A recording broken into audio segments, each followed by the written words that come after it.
Namaste guys, and hope you're doing well. First of all, apologies if you can hear the background noise of the rain. Hopefully not, but if it is, sorry. It's really cats and dogs out there.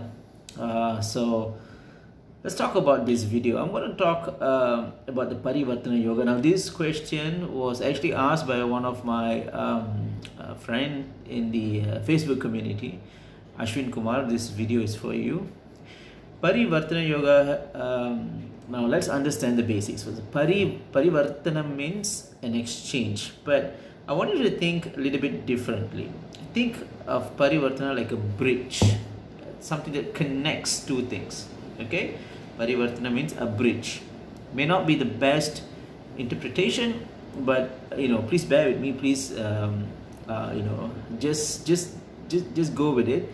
And it will make more sense rather than thinking of an exchange. Okay, think of it as a bridge that connects two things. That's what essentially yoga means. Yeah, yoga means communion, coming togetherness. Okay, now a yoga doesn't always mean good. Sometimes it's inauspicious, sometimes it's auspicious. So that's another thing as well. Parivartanam yoga doesn't mean it's always good. Okay, there are also malefic influences of Parivartana yoga. Okay, so once again, Parivartana means a bridge or exchange. Yoga means communion or coming together. So what's coming together? Basically the grahas are coming together, right? So when these combination occurs, Parivartanam starts to be activated. Okay, it's invoked by certain rules. So I'm going to tell you what are the rules. But before that, Parivartanam yoga, if you have it, okay, then if it's on the good ones, okay, if you have the good or the Mahaparivartana, then your life would be seamless. Okay, some people say you become rich, you'll have money, you'll have all the, every facet of your life will improve. Well, that's not the way we should be looking at it. Okay? Understand the fact that your life will be on the path of Dharma. Okay, you will lead a more peaceful life, you lead a life which has an abundance of everything. You will be more excited about life. Okay, and once a person is at that state of mind, then everything else will just fall into places, isn't it? All right, so that's what I always advocate to my clients, that think about these positive yogas, these grahas as agents to ensure that we're walking on the path of Dharma. And when you're walking on the path of Dharma, it will be seamless. There will not be robbers, thieves, potholes, police roadblocks or whatnot. It will be a straight free highway for you to go and reach the path of salvation.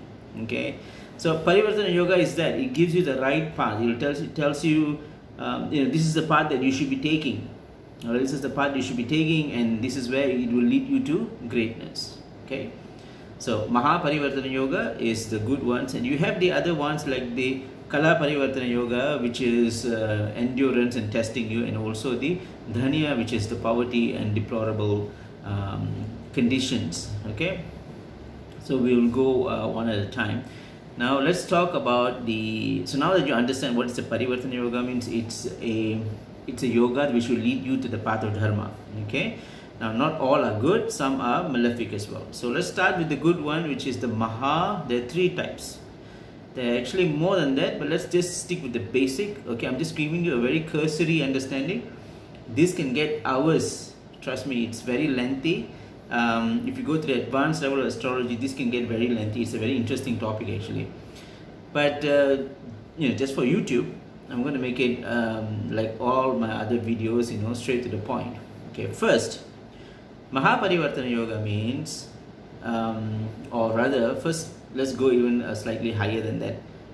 Parivartana means an exchange or a bridge. Okay.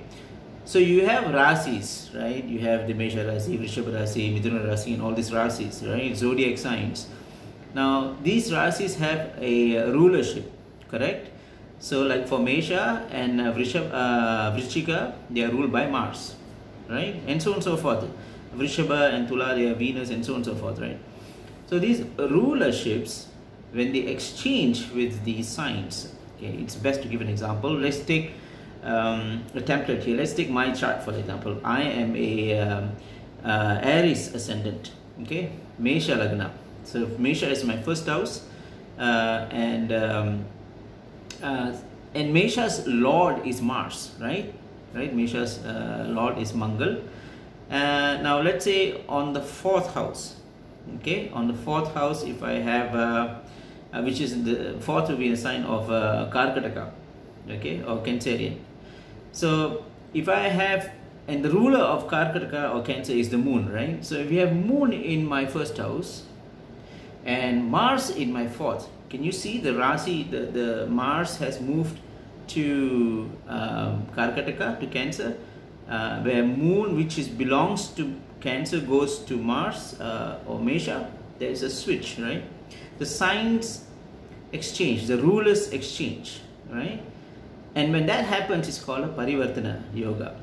Okay, once again, the sign and the rulership is exchanged. So I'm going to tell you the example again if it's not clear. You have example, mine is the Lagna. Mine Lagna is in the sign of Mesha, Mesha Lagna. Mesha's ruler is Mars. Okay, and on the 4th house, for example, is the Karkataka or the Cancerian sign. The Cancerian's ruler is the moon. When moon comes to Mars, or my 1st house, and Mars goes to the 4th house, then that is a Parivartana, right? Makes sense.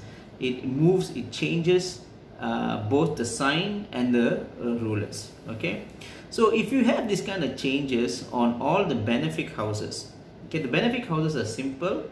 They are the Kendra 1, 4, 7, 10 houses, Trikona 5, 7, 9, and the Dhana Bhavas, which are the 2nd and the 11th. The 2nd and the 11th also is ruled by Jupiter. Okay, so these 1, 4, 5, 7, 9, 10, 11 houses, Kendra, Trikona, 2nd and 11th, the Dhana Bhavas, they are the benefic houses. When you have exchange in that, like this example that I just gave, right, 1 to 4, 4 to 1, and that exchange is a Mahaparivartana Yoga, which is a benefit. It will give you the right path of Dharma. Everything will happen for you seamlessly, right? Now, if you have the 3rd house, if there's an exchange on the 3rd house, okay, for example, the 3rd is not a benefic house, right? It's a house of trials and tribulations, it's challenges, impediments, okay? It's not an evil house, but it's a house of challenges. You can think of the 3rd house as a house of removing something core within you to make you stronger. Let's say it removes the quality of arrangements or plannings or preparations or skills to organize things. Let's say if you don't have it, okay, it will remove it and will ensure that you are pushed into this sort of opportunities. Okay, say if I take me for example, so it removes that sense of organizing things, getting things done, preparing stuff and all that.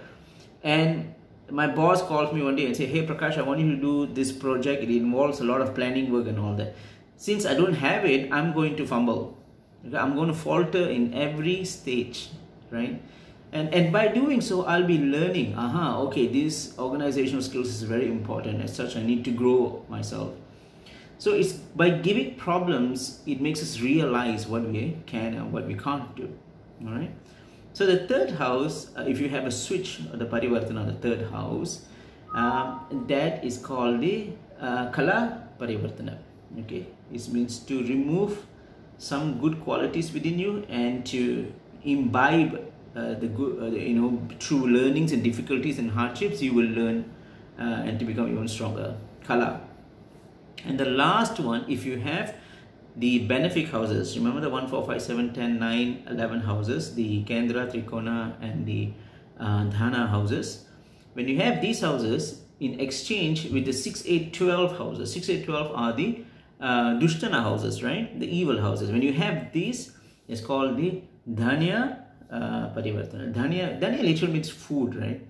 But in this context means devoid of food, of lack of food. It means poverty, difficulty, deplorable conditions and all that. A person would naturally suffer in order to lead the path of Dharma. In order to attain salvation, they need to go through difficult times. Okay, that is the Dhanya Parivartana, which is a very malefic, very dangerous.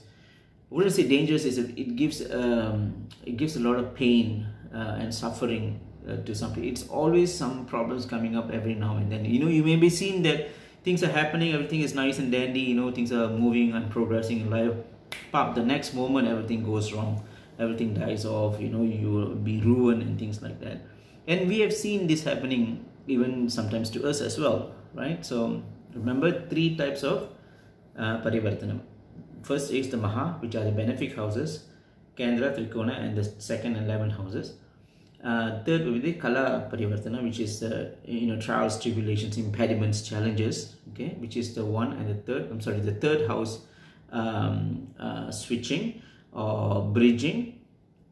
The last would be the Dhanya, which is the difficult poverty, you know, suffering Parivartana, which is called a Dhanya Parivartana, which happens from the benefic houses. The benefic houses 1, 4, 7, 10, 9, 1, 4, 7, 9, 10. Sorry, 1, 2, 4, 7, 10, 9. We say 1, 4, 1, 2, 4, 7, 9, 10, 11 houses, and the 6, 8, 12 houses, the Dushtana houses. If there's a mix, if there's a switch there, then one has to go through many problems and sufferings in life.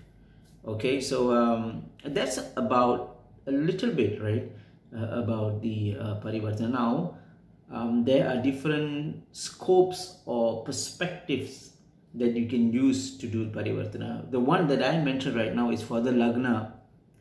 You know, the Lagna as the reference, the first house will be the Lagna. Sometimes you can use the moon as the first house.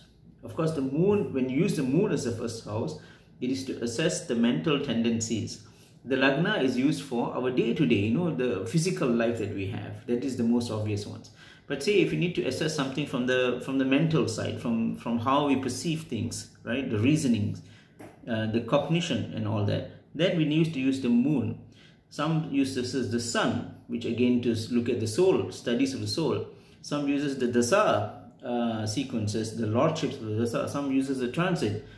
There are different scopes for this, but just to give you a cursory understanding, a simple understanding on what Parivartana is and how you can find it in your charts, I think this video will be suffice. So I'm going to stop here. I hope this video is beneficial, guys. So if you like it, please do you know, share it to your friends, and I would like to also hear from you. If you like this, or if you want to know something even deeper, you can always email me, prakashjyotisa@gmail.com, or you can put the your whatever questions or queries in the comment section.